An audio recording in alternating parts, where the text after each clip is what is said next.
তুমি কি খাবে? খাবে, হেও খাবে। তুলসী পাতার রস খাওয়াই আর খাওয়াবো হচ্ছে এইটুকু। কথা বলো।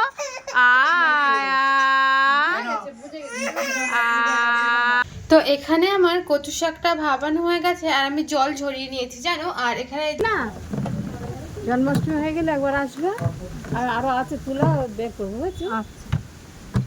আজকে মাংসটা খুব সুন্দর হয়েছে, পেঁপে দিয়ে গাজর দিয়ে আলু দিয়ে করেছে আমার বৌমা, খুব সুন্দর লেগেছে। Thank you. Hello everyone, good morning. আজ রবিবার, সকাল এখন বাজে 8:30। আর আজকে আমরা অনেক আগে ঘুম থেকে উঠেছি। আজকে সকাল থেকে আমাদের অ্যাক্সিডেন্ট কেটে যাচ্ছে। তো চলো সেগুলো পরে বলছি। তোমরা সবাই কেমন আছো অবশ্যই জানিও। আর আশা করছি তোমরা ফুল ভিডিওটা দেখবে, তোমাদের ভালো লাগবে। এই যে আমরা এখন সকাল 8:30টায় খেতে চলে এসেছি। আর আজকে আমি মাম্মামকে খাওয়াবো একটা জিনিস। আর যেটা বলছিলাম আজকে আমাদের অ্যাক্সিডেন্ট কেটে যাচ্ছে, সেটা হচ্ছে সকালে উঠে মা বাথরুমে পড়ে গেছে। কাঁচের বয়েম ছিল, একটা বয়েম না একটা কৌটো মতো ছিল, কি ছিল মা? ফিনাইলের একটা বোতল ছিল, তো সেটা ভেঙে গেছে, হাতে কেটে গিয়েছে, হাতটা ব্যান্ডেজ করেছি, আসলে দেখাচ্ছি। আর এখন যেটা হচ্ছে সেটা হচ্ছে মাম্মামকে খাওয়াবো শিউলি পাতার রস। তুমি কি খাবে শিউলি পাতার রস? হ্যাঁ, ওদিকে শিউলি পাতার রস খাবার, এদিকে যে দাদা দিয়েছে একটা পেয়ারা, সেটা এখন ধরে বসে আছে। বাবু সকালের খাবারটা খাচ্ছে। তাহলে চলো মাম্মামকে শিউলি পাতার রস খাওয়াই। তো এই যে এখানে আছে শিউলি পাতার রস, এই এখানে শিউলি পাতার রস বেশি নয়, এই চামচটার এইটুকু, হাফ চামচ। দেখা যাচ্ছে না মা, একটু ভিডিওটা ধরলে দেখা যেত, ক্যামেরাটা যদি ধরতে একটু। তুমি কি খাবে? খাবে, হেও খাবে।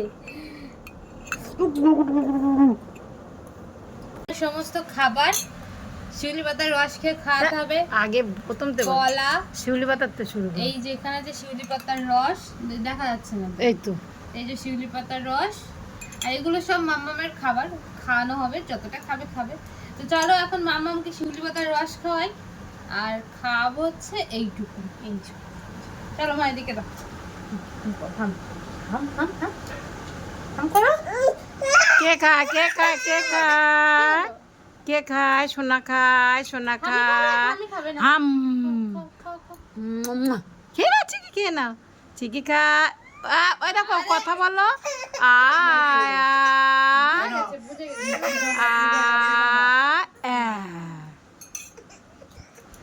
খেয়েছো তো? খেয়েছি কে?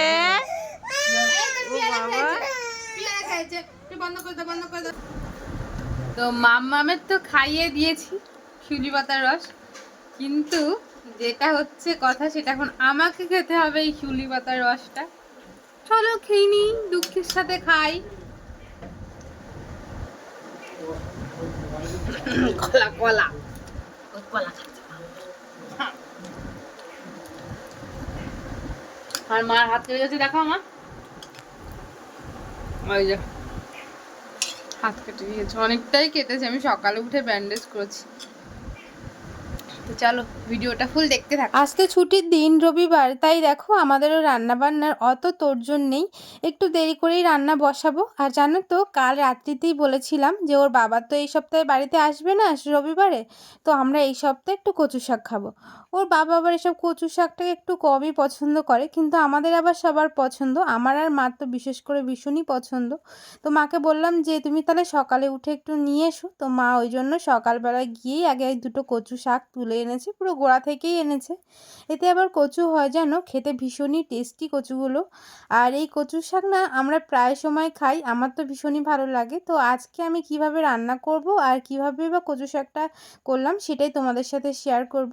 তো দেখো কচু গাছগুলো কি বড় বড় না, পুরো আমার থেকে লম্বা লম্বা। তো এখন ওই কচু গাছগুলো মাঝখান থেকে কেটে এখন এই উঠানে বসেই আমি ছাড়াচ্ছি, কারণ যদি ঘরে বসে যে ছাড়াই তাহলে মাম্মাম চলে আসবে, আর কচুর আঠা তো মাম্মামের হাতে যদি লেগে যায় চুলকায়, যেহেতু আজবা রোয়া নয় তাই জন্যই আর কি। আর এদিকে দেখো এত কচু শাক দেখাচ্ছিল, কিন্তু রান্নার সময় কিন্তু একেবারে একটুখানি হয়ে গেছিলো। আচ্ছা তোমরা কারা কারা কচু শাক খেতে পছন্দ করো, আর তোমাদের কাদের কাদের গ্রামের দিকে কচু রুয়েছো আমাকে কিন্তু জানিও। জানো তো আমার বাপের বাড়িতে কচুর চাষ হয়, আমাদের বাগানেই বাবা কচু রোয়। তো সেই কচুর টেস্ট আলাদা হয়, আর এই কচুর টেস্ট একেবারে আলাদা। ওই কচুটা আবার গালে ধরে না, আর এই কচুটা কিন্তু গালে ধরে। তাই জন্য এই কচুটা যখন সিদ্ধ করে বা ভাপাতে হয় তখন একটু লবণ হলুদ এইসবই দিতে হয়, নইলে না ভীষণই গাল কিটকিট করে। তো এখন দেখো কচু কেটে আমি ধুয়ে নিয়েছি, আর এনে এখন এই যে কড়াইতে অল্প জল দিয়েছি তলায়, আর তাতে কচুগুলো দিয়ে একটু হলুদ তো লবণ দিয়ে এখানে আমার কচু শাকটা ভাবানো হয়ে গেছে, আর আমি জল ঝরিয়ে নিয়েছি জানো। আর এখানে এই যে কচু শাকের সাথে একটু নারকেল দেবো, তাই জন্য নারকেলটা এভাবে রেখেছি। ওটাকে মিক্সচারে মিক্সড করলে আমার নারকেলটা কুড়িয়ে যাবে। আর এখানে এখানে একটা ঝোল করব মাছের, ওই জন্য গাজর পেঁপে আর আলু রেখেছি। এই যে এখানে মাছ আছে, এই মাছগুলো দিয়েই ঝোল করব। আর এখানে একটু চিকেন করব। চিকেনটা আজকে একদম অন্যরকম করব, আমরা এভাবে না সবসময় খাই না। তো আজকে পেঁপে আলু গাজর আর এই কম মশলা দিয়েই, আর জিরে আদা তো বাটা আছে ওগুলো দিয়ে, এখানে আছে 500 মতন চিকেন। তো এটাই এখন আমরা রান্না করব।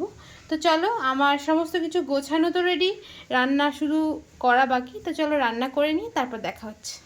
আজ আমি তোমাদের সাথে অন্য কোনো রান্না শেয়ার করব না, আজকে রান্নাটা হবে যেটা কচু শাক সেটাই শেয়ার করব আমি কিভাবে করি।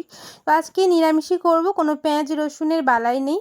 নারকেল দেবো যেহেতু একটু নিরামিষই ভালো লাগবে, তাই জন্য এখানে দেখো বেশ কিছুটা তেল দিয়েছি, তাতে কালো জিরে দিয়ে একটু আদা জিরে বাটা দিয়েছি, আর একটু কাঁচা লঙ্কা দিয়েছি। সবগুলো ভালোভাবে একটু ভাজা ভাজা হয়ে গেলে তারপরে দিয়ে দিয়েছি ওই যে কুড়ানো নারকেলটা, ওটাকেও একটু ভাজা ভাজা করে নিতে হবে। তো এখন ভাজা করা হয়ে গেছিলো, তাই আমি দিয়ে দিলাম ওর উপরেই এই ভাপানো কচুটা, এটাকে দিয়ে এবার আমি আস্তে আস্তে রান্নাটা করব, একদম আস্তে আস্তে, মানে একদম কম আঁচে রান্নাটা করব যাতে কড়াইতে না লেগে যায় তলাটা। তো সেই জন্যে আস্তে আস্তে করব। আর জানো তো কচু শাক পুড়ে গেলে অতটা ভালো লাগে না, আস্তে আস্তে করলেই না বেশি টেস্ট হয়। তো এখন আমি পরিমাণ মতো লবণ আর হলুদ দিলাম, আর নামানোর আগে কিন্তু আমি ওতে একটু মিষ্টিও দিয়ে দেবো। তাতে হবে কি কচু শাকটা বেশ মিষ্টি মিষ্টি লাগবে, খেতে বেশ ভালোই লাগে। আর এদিকে দেখো আজকে মা এত কাপড় বের করেছে, সেগুলো দিয়েই আজকে একটা বালতি নেব, কারণ আমাদের না যে আটা থাকে সেই আটার বালতিটা ভেঙে গেছে বাবুর হাত থেকে পড়ে। তো সেই জন্যই আর কি এখানে আমরা বালতি চুজ করছিলাম। আর এনার কাছে বালতি ছিল, বাট আমাদের এই বালতিটা পছন্দ হলো, আর উনি বলছিলেন বড় বালতিটা নিতে। তো আরও কাপড় লাগতো, আর কাপড় অনেকটা বের করাও নেই যে ওই বালতিটার মতো হবে, তাই এই বালতিটাই চুজ করলাম, যাতে এতে একটা ঢাকনা আছে, আটা রাখা যাবে। আর আমাদের আটার যে বালতিটা ছিল তোমাদেরকে তো বললামই ভেঙে গেছে। তো জানো তো উনি তো নিয়ে চলে গেল, বেশ অনেকটাই কাপড় দিতে হয়েছে, 4টে বড় কাপড় সঙ্গে 2-3টে বেড কভার, কিছু জামা কাপড়ও ছিল সেগুলোও দিয়ে দিয়েছি। জানো বালতিটা অতটা ভালো না হলে খুব একটা খারাপ হবে না, দেখে তো মনে হলো ভালোই, মানে টাইট আছে, তাছাড়াও প্লাস্টিক যেটা সেটারও কোয়ালিটিটা একটু ভালো ওই বালতিগুলোর থেকে, কিন্তু বড় বালতিটা নেই, এর থেকে আরও ভালো কোয়ালিটি ছিল। তো অত বড় বালতি নিয়ে তো আমার লাভ নেই, তাই জন্য আর নিলাম না। এই যে বালতি নিয়ে আমি ওটাকে একটু মেজে রেখেছি, আর এখন চলে এসেছি রান্নার দিকে। এদিকে দেখো আস্তে আস্তে রেখে চলে গেছিলাম, তো তাই দেখো কতটা রস মরে গেছে, আর এখন একদম পুরোটাই শুকনো শুকনো হয়ে গেছে। আর এখন একটু চিনি দিয়ে নামিয়ে নেব, মানে চিনি দিয়ে আর একটুখানি করে নামালেই হয়ে যাবে। তো এদিকে আমার দেখো তোমাদের সাথে শেয়ার করে ফেললাম কচু রান্না, মানে কচুর শাক যেটা রান্না করে। তো এই যে আমাদের রান্না কমপ্লিট, ওখানে আছে একটুখানি শিউলি পাতার বড়া সঙ্গে কচু শাক, এখানে বাবু আর মাম্মামের জন্য মাছের ঝোল, আর আমার আর মার জন্য চিকেন করেছি। তো চলো, শিউলি পাতা তো আমরা প্রায় সময়ই খাই, আগে বেশ বেশি খেতাম, কিন্তু এখন মাম্মাম যেহেতু ছোট আর ও না সব কিছু খেতে চায়, তাই জন্য ও খেতে চায় বলে তিতো তো ওকে খুব একটা দেওয়া যায় না, তাই আমাদের বাড়িতেও এখন আর তিতো তেমন হয় না, শুধু উচ্ছে ছাড়া। তো আজ তো মাম্মামের খাইয়েছিলাম শিউলি পাতার রস, তাই যেটুকু শিউলি পাতা ছিল আরও বেঁচে সেটা দিয়েই বড়াটা বানিয়েছি। আর জানো তো বড়া কচু শাক সবটাই দারুণ হয়েছিল। কচু শাকটা তো ভীষণই টেস্টি হয়েছিল। আর এখন আমি যে স্টুর মতন করে রান্না করেছিলাম চিকেনটা সেটাই খাচ্ছি। দারুণ দারুণ হয়েছিল, বিশ্বাস করবে না, দারুণ হয়েছিল। তো চলো মায়ের মুখ থেকে শুনে নাও। আজকে মাংসটা খুব সুন্দর হয়েছে, পেঁপে দিয়ে গাজর দিয়ে আলু দিয়ে করেছে আমার বৌমা, খুব সুন্দর লেগেছে। Thank you. তো চলো, এখন তো আমাদের খাওয়া দাওয়াটা বেশ আজকে ভালোই হয়েছে, কিন্তু ওই যে দুঃখের বিষয় ওর বাবা আজকে বাড়িতে আসতে পারলো না। অনেক কাজের চাপ, একটু কষ্ট হয়ে গেছে, তাই ওখানেই রেস্ট নিয়েছে। তাহলে চলো এখন আমরা ঘুমু ঘুমু করি। আর তোমরা সবাই আমার ভিডিওটা ভালো লাগলে একটা লাইক কমেন্ট করে আমার বন্ধু হয়ে পাশে থেকো। আর সবাই ভালো থেকো, সুস্থ থেকো, নিজেদের খেয়াল রেখো। আজ তাহলে ভিডিওটা এই পর্যন্তই, দেখা হচ্ছে অন্য আরও একটা ভিডিওতে। সবাই অনেক ভালো থেকো, সুস্থ থেকো, নিজেদের খেয়াল রেখো। আবার দেখা হবে কাল নতুন একটা ভিডিও, নতুন একটা বিষয় নিয়ে। ভিডিওটা যদি ভালো লাগে একটা লাইক কমেন্ট শেয়ার করতে একদম ভুলো না। টাটা।